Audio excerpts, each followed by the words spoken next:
Hello and welcome to She Said, She Said. I'm Laura Cox Kaplan. Allison Stanger has emerged as a leading voice in the debate over free speech on college campuses. She is a tenured professor of political science at Middlebury College in Vermont. Her story shows tremendous leadership in standing up to encourage debate even when it's a viewpoint that you may not agree with. Allison is a terrific example of why our She Said conversations are so important.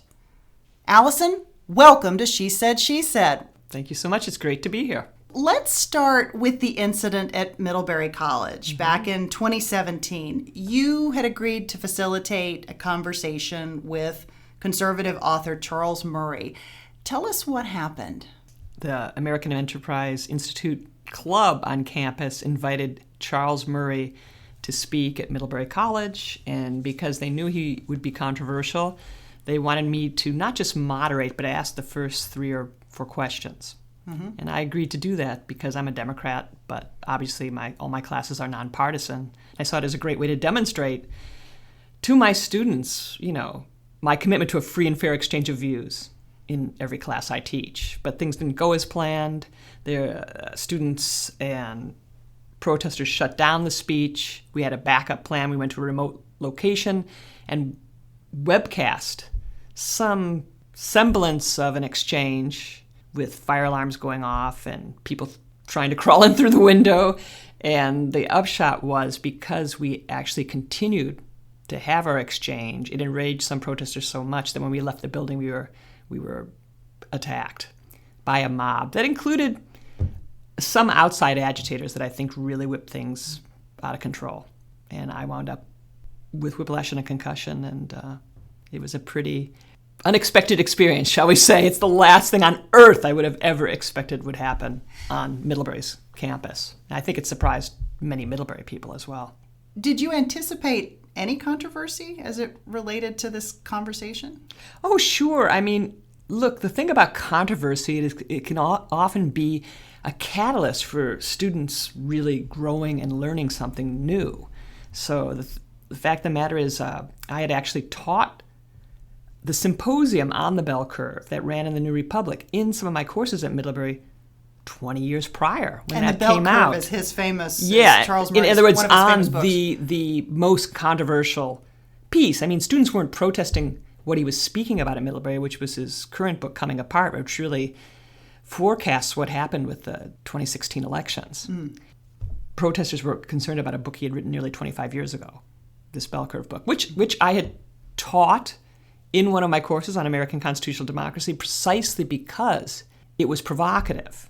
And why that's useful in a classroom is that you can, when you get students provoked, you can ask them, okay, you don't like that conclusion, or whatever it is you don't like about this. Okay, why? Is it the logic leading to the conclusion? Is it an assumption that's being made? Let's unpack that argument. And through doing that, you can really have some meaningful conversations. So in no way was I expecting a provocative speaker to spiral in this way, but that, as I've written elsewhere, is very much a product of the kind of polarized times we're living in. Could you discern from the crowd what they were most angry about? It's a really interesting phenomenon that took place because I've spoken to many students afterwards, and I do know that many people who went there wound up doing things they weren't anticipating doing. And the reason was that there were some students who were so convinced that his presence on campus was a direct assault to their very humanity. And they were very emotional about it, and they were clearly in pain, emotional pain. And so it's an ordinary human response when you see another human who's really suffering to want to kind of bolster them, to stand in solidarity with them. And so I think that's why a lot of students who went there perhaps to listen wound up standing up, turning their backs, shouting, doing things that it's not as though it were premeditated, but it's very much a part of it. Well, it's the way, it's the unfortunate way that groupthink can take place in social settings. We see it on social media today too, right? Right. It's not just in a auditorium at Middlebury College. It's all over the place. Right. Yeah. What is it like at Middlebury College? Is it unique as it relates to college campuses around the country? What is Middlebury like? Well, Middlebury is an extraordinary place, and I wouldn't want anybody to think that this incident involving me would represent Middlebury College. I've taught there for over 25 years. They're extraordinary students, extraordinary fellow faculty members. Great place to send your kid to get a wonderful education. It's an exceptional educational experience. At the same time, it's situated in Middlebury, Vermont. And Vermont, in 2017, was very much a bubble within a bubble. What do you mean in by the that? sense that any college campus is a bubble that's sort of removed from the real world. Things go on college campuses that would never take place elsewhere. But at Middlebury, it was kind of doubly reinforced by that bubble being situated in another bubble, which is the state of Vermont. Remember, Vermont produced Ben & Jerry's ice cream, but also Bernie Sanders. Right. So we really have unusual politics. The Republican Party has basically written off Vermont for years because there's no point in traveling there for the national agenda. Although I should say we have a Republican governor now. Interesting. So Vermonters are interesting. They vote for the person rather than the party. Yeah. So this happened after the presidential election in 2016. Well, it was right? after. Yeah. Well, it's just less than 2 months after the inauguration. So okay. the transition is taking place, and people are in shock. We had protests on the campus, and so I think people came to this event thinking, we're drawing the line. This must stop. Trump must be stopped, and they got confused about what Charles Murray was really coming there to say to them. Right, and the conflating of things that really are not necessarily related. I have no idea who Charles Murray voted for, but he was actually on the record as being anti-Trump, and so. they were chanting Charles Murray, I can't remember, racist, anti-gay, and he actually was on the record supporting gay marriage. So it wasn't that people were thinking, indeed a lot of people acknowledged they hadn't read anything he'd ever written, but there was a website, the Southern Poverty Law Center website, that declared him a white nationalist. And that was all people needed to know what their politics needed to be. And I just see this as not something unique to a situation on a college campus, but this is our national politics now in a certain sense. You've got a very polarized situation where people are driven to have the right political position based on what other people say the right political position is. Right.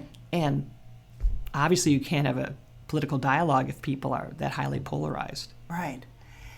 I'm going to ask you a very provocative question. Sure, happy to answer it. How much do you think so much emphasis on safe spaces and trigger warnings and sort of a much kinder, gentler environment, how much does that play into sort of a mindset around don't say anything that might upset me or hurt my feelings or might cause me some kind of distress? How much of that plays into this notion of sort of the inability to think critically and have a dialogue with somebody who you know has a different point of view than you?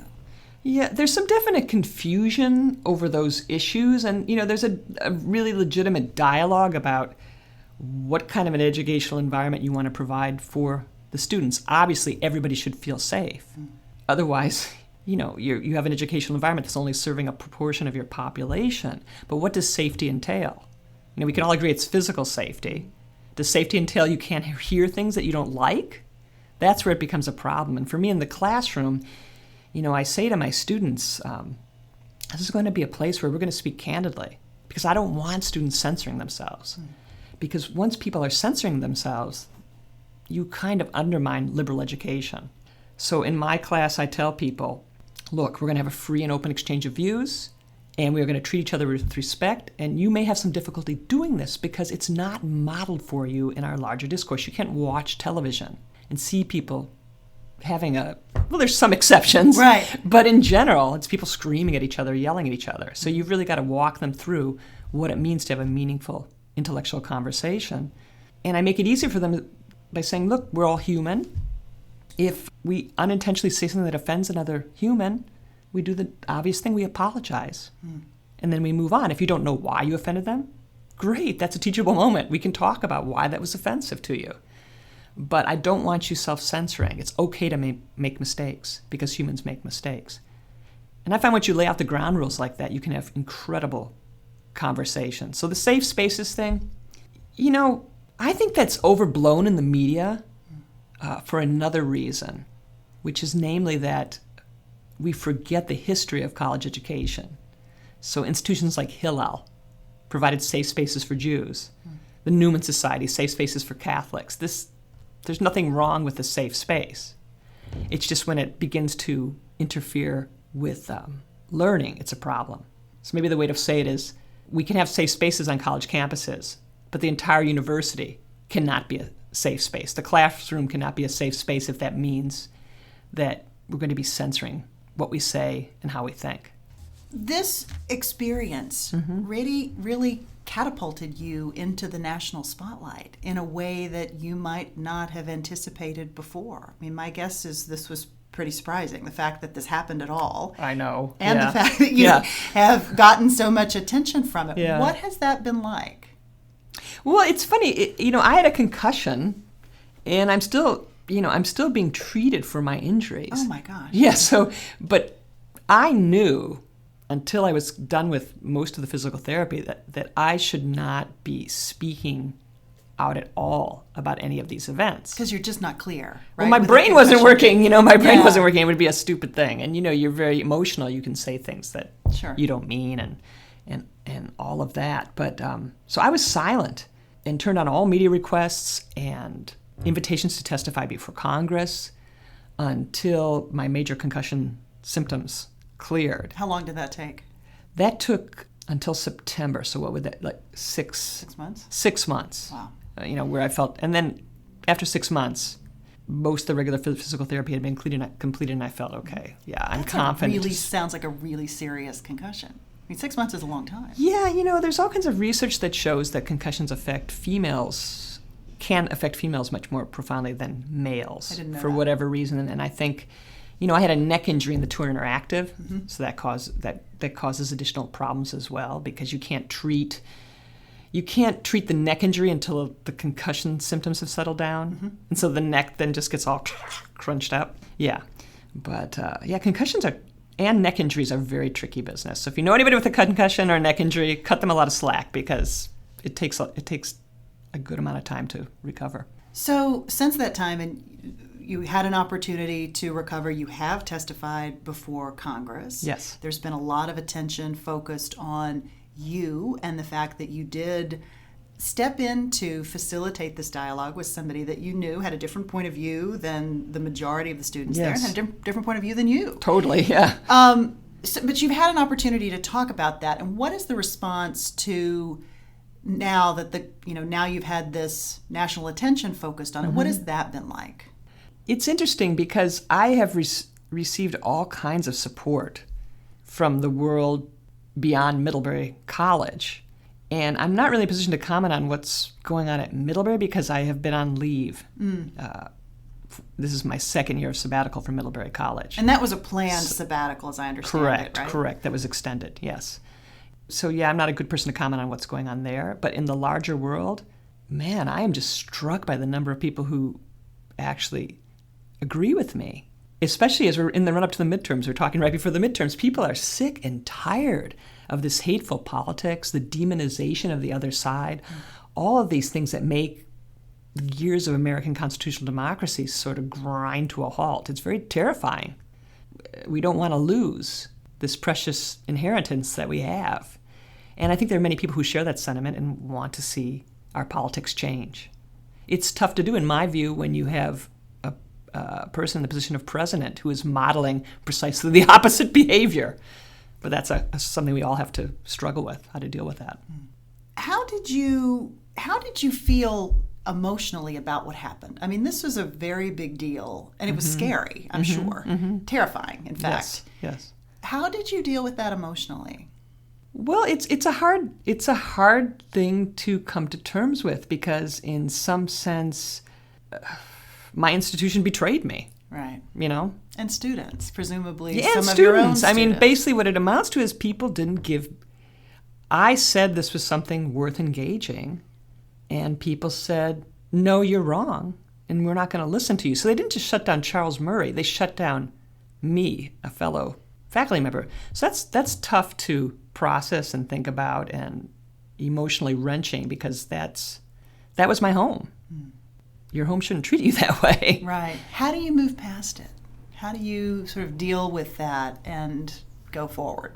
Yeah, I think you just have to invest the time and energy in sorting out what it meant and what lessons you want to take away from it. Like any emotionally traumatic experience, it's something that you just have to live through.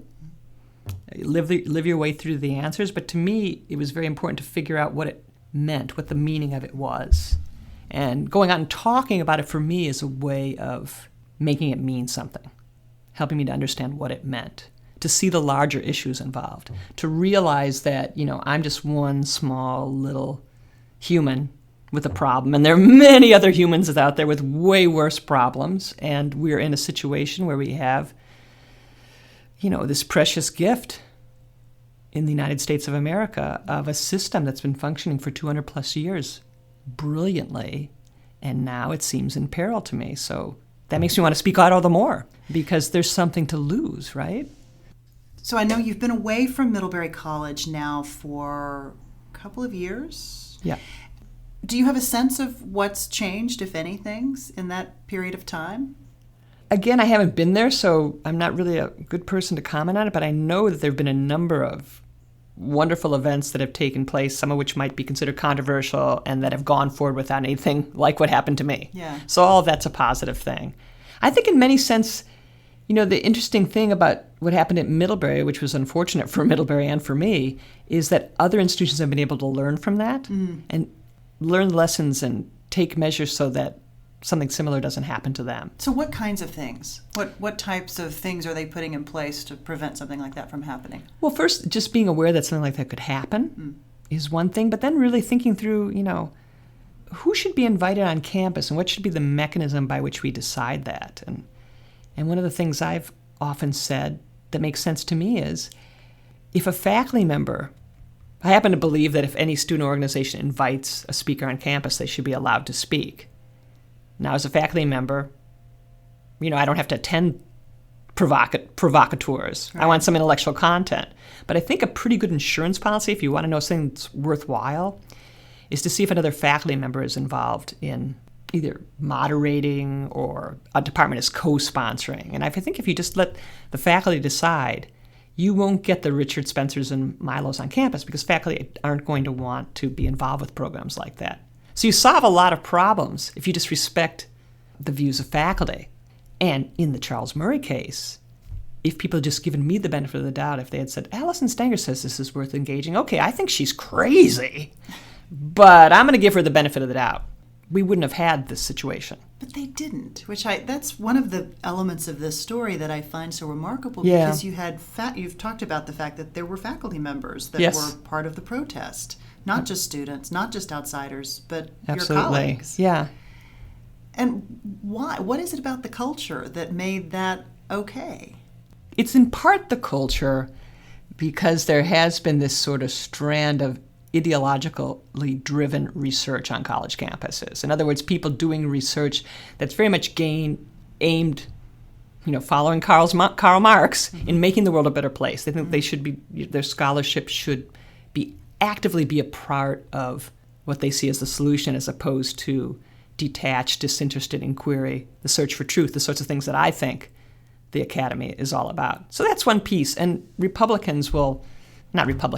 conservatives will often be angry at me for talking about Donald Trump because they'll say, what do you mean these trends have been in motion for decades? Right. And they're right.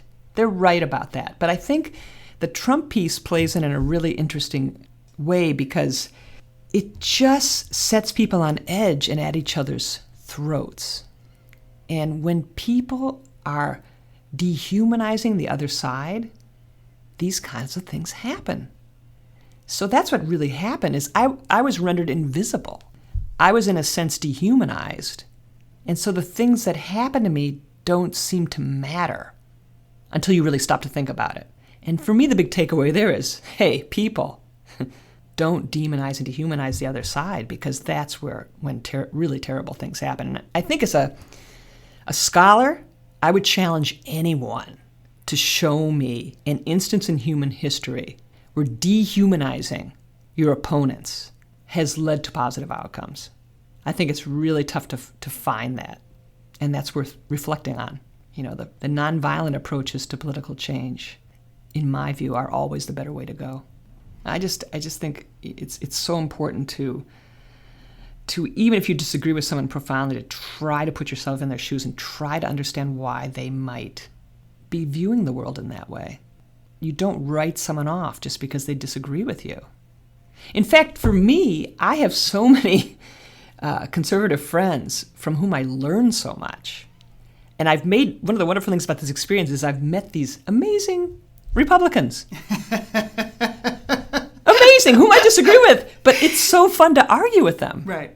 You really learn something by engaging with someone who's intellectually serious, who might disagree with you. Yeah, well, and you can typically, by reaching out, can find other things that you do agree on. It's totally true. You're not going to agree on everything across the board. You and I won't agree on everything across the board. But my guess is we'll agree on an awful lot. And I certainly agree with the fact that having the debate and engaging with people that are different than you, who have a different point of view, is really important. Absolutely. And necessary. Absolutely. And we can agree. I think a lot of us can agree that the United States of America is a pretty extraordinary place. It has lots of flaws. We've got some work to do in terms of revisiting our history. And I can say more about that if you like. I think we've kind of whitewashed some of our history, where it would be much better just to engage with some of the controversial topics in our history more directly than we've been doing. So elaborate on that a bit. Well, it's really interesting because let's take American constitutional democracy. I like to teach courses on that. Mm-hmm. And race in America is really a central and divisive piece in our politics, and we don't deal with it in an honest and candid way. People are terrified to deal with it. We want to avoid the topic. Yeah. And that's very dehumanizing to people of color in this country. Mm-hmm.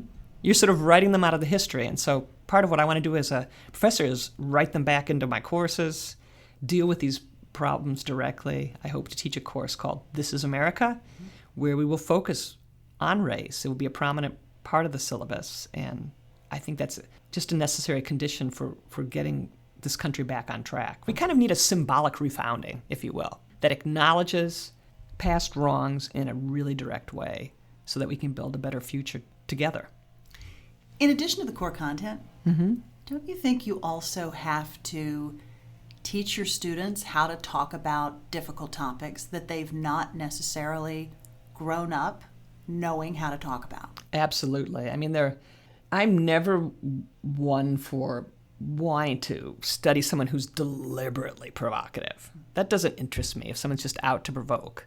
But what does interest me is a carefully constructed argument with evidence and logic that some people might find controversial. To me, that's the great material for the classroom. And yes, we definitely need to teach people how to disagree, not just because better learning takes place in the classroom, but because you can't have civil discourse in a democracy if people don't know how to do that. Congress can't do its work in the polarized state it's in today. So in my view, if we can't get this right on our campuses, we're in deep trouble. So I want to be there fighting that fight. Yeah, it's fascinating. Thank you. Your educational background is particularly interesting. As I was reading a bit about you, math, economics, and ultimately a PhD in political science. Yeah. Right? Yeah. Did you have trouble making up your mind? Yeah. Yeah. No, I still have trouble making up my mind. I think everything is interesting. No, I think that's amazing. Yeah. And my question for you is, how much did that diversity of your educational experience contribute to the way you see the world? That's a really awesome question. I'm glad you asked it, because I think it contributes profoundly.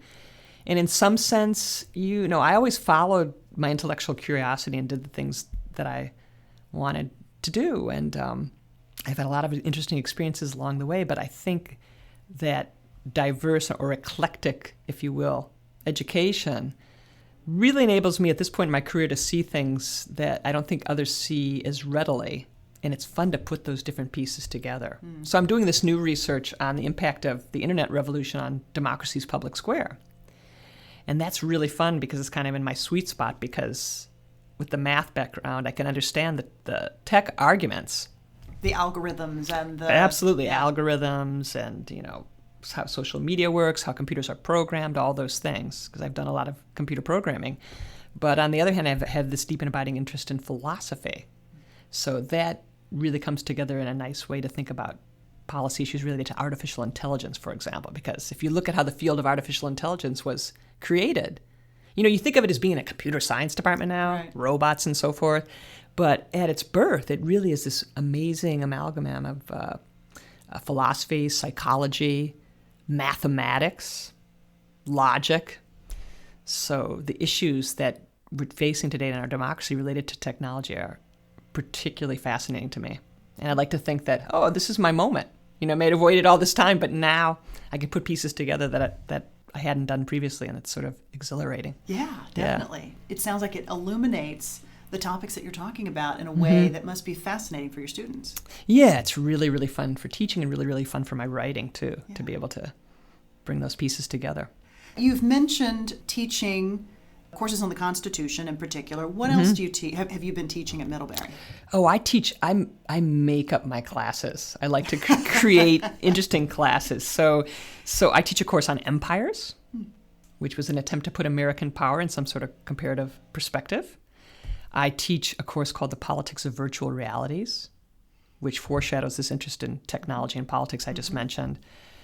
I teach a course on the political development of Western Europe, which is really useful because, part of the problem, I think, with many young people today, when they look at the United States and find it so lacking, is they're lacking a historical perspective. Right. They're also lacking a comparative perspective. So the political development of Western Europe is a great course to teach. Students who protested Charles Murray, a lot of them think of themselves as Alexander Hamilton. They love the musical Hamilton. And you can show them through looking at European history that actually, you're not Hamilton. You're Robespierre. That's a different animal. And look where that led. Teaching that course is very exciting to me. And then finally, I teach American foreign policy, which is a huge course and brings together many of these themes. What drew you to teaching in the first place? I am the daughter of 5 generations of college professors / ministers. I broke the chain. I did not become a minister. So it's kind of in my DNA. My grandfather was a college president, and I just find teaching so rewarding and my job so rewarding because I love writing, I love scholarship. But for me, teaching, that one-on-one contact with an individual, it's your insurance policy at the end of the day that you are making a difference in the world. You are with your students. And so I really love that combination. I feel very fortunate to be able to have a career where I get up every morning and think this is something I really want to do. Yeah. It really means something to me. And I'm also a mother, since this is she said. And what is motherhood but an educational enterprise? Indeed. Right? It's the same thing. So it comes together really nicely that way as well.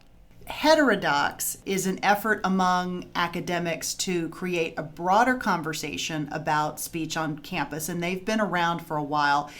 Is that organization, or at least the approach that they're taking, something that you think could be effective in terms of moving this dialogue related to free speech on campus along? Oh, absolutely. Jonathan Haidt and Greg Lukianoff have a new book out. They're doing great work. Heterodox Academy is doing great work, and hopefully it's going to move the dialogue forward in the right direction. I myself am not a member of Heterodox Academy. That's just simply because I'm not a joiner.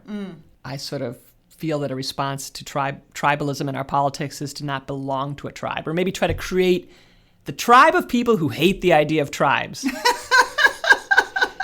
Which another word for it? You know what another word for that is? The tribe of people who hate the idea of tribes? Americans. Think about it. Because what's an American? American is someone who has an allegiance to an ideal. And that's what values free speech and expression. Yeah, and that's what keeps us together as a people, even though we come from these diverse backgrounds and histories. What other ideas do you see percolating out there that you think can be helpful in terms of moving this topic along beyond the heterodox approach? But do you see other things that folks are doing, other efforts that they're engaged in that can be really useful? Well, I was involved in a wonderful effort at Princeton University. There was a workshop in February of 2018 called The University Left to Right. And this was Robbie George from Princeton and Steve Macedo from Princeton, so liberal and conservative. And they brought together faculty from all sorts of disciplines at Princeton, but also outside of Princeton to just kind of brainstorm on these issues. President Eisgruber, who's the president of Princeton, was there from 8:30 in the morning until 10:30 at night without a break, which is demonstrating extraordinary commitment to the importance of these issues. And we reached a consensus there on the mission of the university. So was this like a roundtable discussion? Or? It was. I would call it a workshop. Some of us gave papers. I gave a paper, but a lot of people who were there were just there for the dialogue. And so we had some really challenging, wide-ranging discussions. What was interesting to me is views converged on the idea that we don't need an affirmative action program for conservatives on campus, right? Because we all know they're underrepresented. And we could talk about that if you're interested. But that's not the solution. Greater attention to viewpoint diversity, yeah, that might be smart because people with different views add something to the mix. Mm-hmm. But everybody kind of agreed that the university should provide an arena for truth-seeking, that it shouldn't be taking a position itself. The job of the university is to make that environment possible in which people can pursue truth and reach very different conclusions. And so that was a very positive thing to me, and I see that kind of percolating out in the larger space. So in my view, I'm optimistic about where universities are going. That if you really stop and think about what American universities should be doing, it's pretty clear that they should be doing what I and others have suggested they should be doing, what Princeton agrees they should be doing. And there will always be a small minority who disagree. But then my response to them is, okay, so you want to shut down speech, you want to censor, you want to deplatform. Who gets to decide? And say you even figure out a way to decide. This is always my favorite question. Okay, so you disinvite Condoleezza Rice. And then what? What follows from that? What contribution has that really made? If you really stop to think about it, we all do this. It's a human thing. We do things for emotional reasons. And I think, the job of education is to get people to kind of interrogate their emotions a bit, with reason, to, in a sense, bring emotion and reason together, or have enlightened emotion, if you will. Because emotion is obviously important. But in my experience, when people behave out of emotion alone, in our personal lives or in politics, it produces huge unintended consequences. So my job is to get people to stop and think for themselves. Yeah, and think very critically. Yeah, and think critically. Absolutely. So it strikes me that, a lot of the challenges that we are dealing with on college campuses don't just start in college, right? Yes. The idea that we're sending kids off to college perhaps without the ability to think as critically as what they will need to think about. They've not learned those skills earlier. And I realize that college is the place where you're really supposed to fine-tune that. Mm-hmm. But what about the idea of starting much earlier? Yeah, I think you put your finger on something important, because in our quest to diversify the curriculum and get students to know about all these things that were crowded out before, civic education has kind of dropped out. Yes. And I personally believe we need to revive it in a kind of enlightened way, and I'm involved in some efforts to do so. And it's actually very fascinating. There's a great project at Harvard that Danielle Allen is working on. They're basically devising a civic education curriculum for Massachusetts public schools. And I find that effort so fascinating because they are digging up things that I want to use in my classes that really broaden the curriculum, allow there to be more greater voices, better representation, so it's not all white males talking. But at the same time, keep those awesome white males, because they have a lot to say. Sure. And there are ways to do that in a really compelling way. And I think that's what we need at the K through 12 level. And I intend to be involved with that. Students need to know how it's supposed to function, how it's different from other systems around the world, and a lot of important things follow from that. So I think the critique that this is somehow demoralizing for students of color because it's just a bunch of, or women, let's say women, because, hey, let's face it, black men got the vote before we did. We want to talk about that. There was a political choice, Frederick Douglass decided, this is all the system can bear.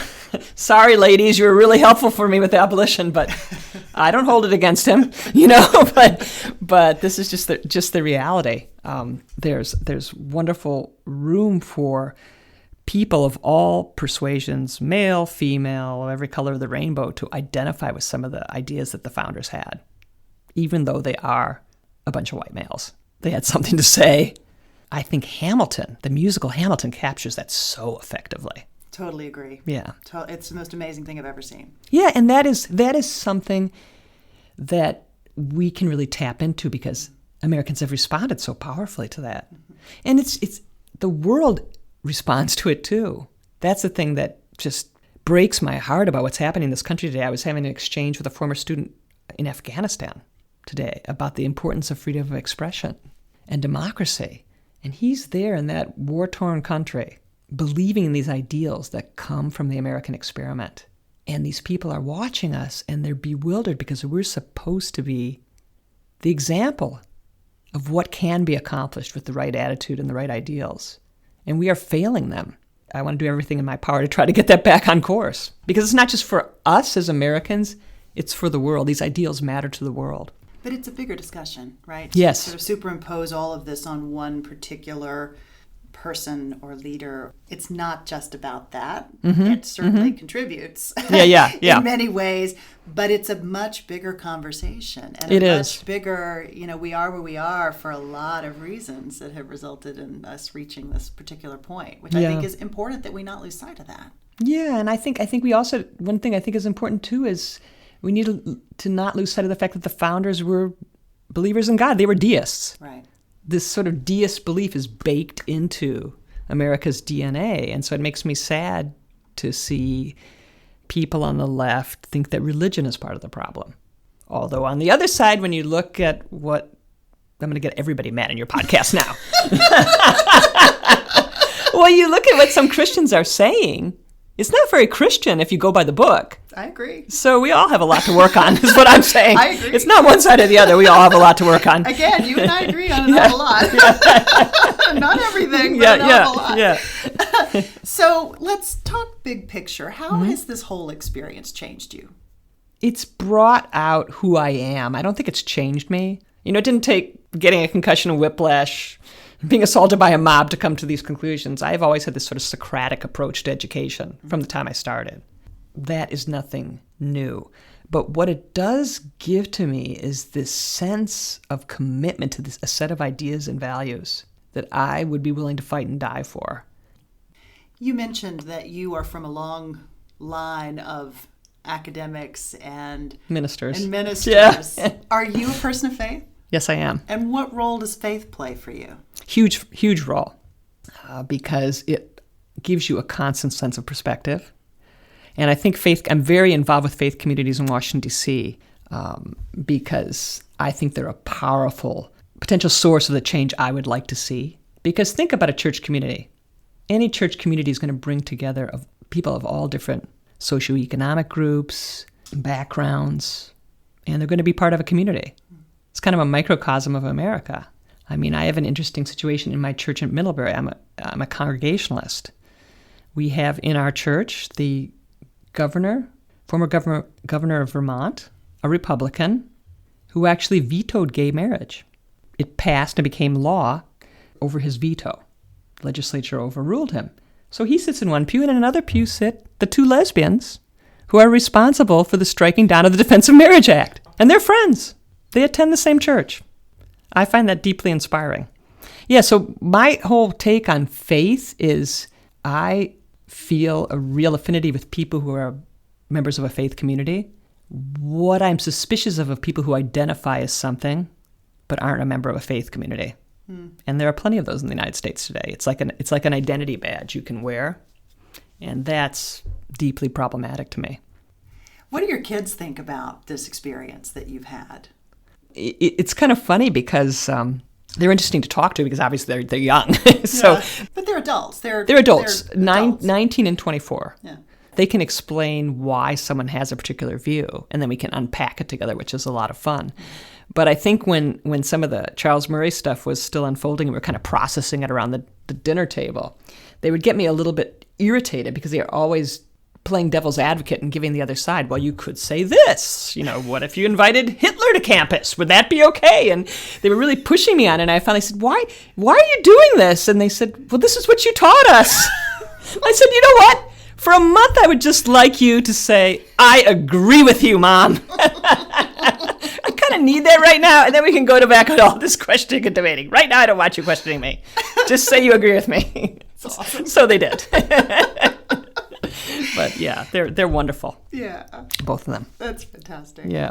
So we ask every person who comes on the podcast to leave us with a single piece of advice or a life hack. It could be advice you give your kids. It could be the advice you wish you had when you were 25.